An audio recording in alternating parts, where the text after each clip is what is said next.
এরে এই আল্লাহর রাস্তে তুমি তো বুঝদাছো বাংলাদেশ যে ঠকবো এটা বুঝদাছো নি তো বদলে এটা ফকেট রেখে দেস না না আমি এনে উঠোনে রাখে না সব তাল বেতাল রেখেছি না আমি জানি মাহফিলে যে মানুষ আপনারা মুরব্বীরা আছেন ফোলা ফাইনাইজ গে নাই কি মুখের মাহফিল হইব আর ফোলা ফাইন হইতো না এটা আমার বিশ্বাস হয় না কিন্তু জানি খেলা চলতেছে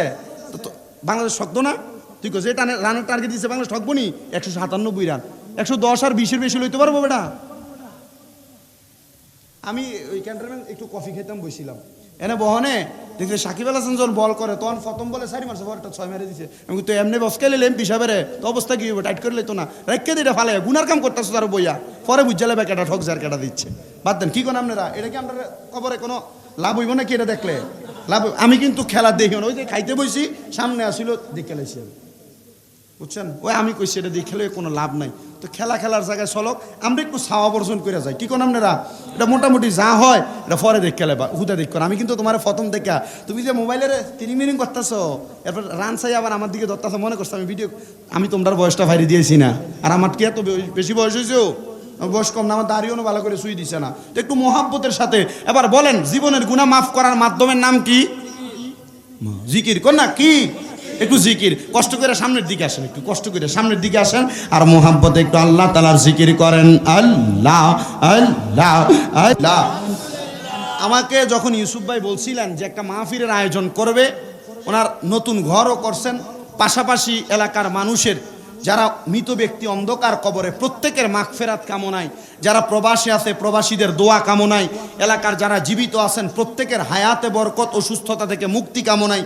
আমি বললাম যেহেতু সামনে আসতেছে জিলহজ মাসের পরে পবিত্র মুহররমুল হারাম পবিত্র বরকতময় মুহররম মাস ভাই সোহাদে কারবালা যিনারা আমাদের ইমানের ইমান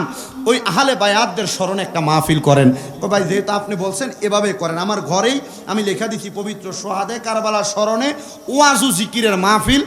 ইনশাআল্লাহ এ আনসিজনের আন টাইমে যারা যারা আসবে তাদেরকে নিয়ে একটু দোয়া জিকির আজকার কইরা ওয়াজ মাহফিল যা করি করে আমরা মুনাজাত করে তাবারুক নিয়ে বাড়িতে যামু আমার কইছে ভাই তাবারুক যা করছি মোটামুটি খাওয়ানোর মতো মানুষ এখনো আসে নাই তবে এতটুক বিশ্বাস রাখেন আপনারা যারাই আসছেন আপনাদেরকে নিয়ে যদি আমি নবীর আহলে বায়াত মানে নবীর বংশধরদের একটু সামান্য আলোচনা করি আপনারা বলেন আমাদেরকে অসুবিধা হবে মসজিদের মধ্যে প্রতি বছরে সপ্তাহ কয়টা 52 বছরে সপ্তাহ কয়টা 52 সপ্তাহ ইমাম সাহেব নামাজের ওয়াজ করেনি আসতে কইছে করেনি রোজার ওয়াজ করেনি হজের ওয়াজ করেনি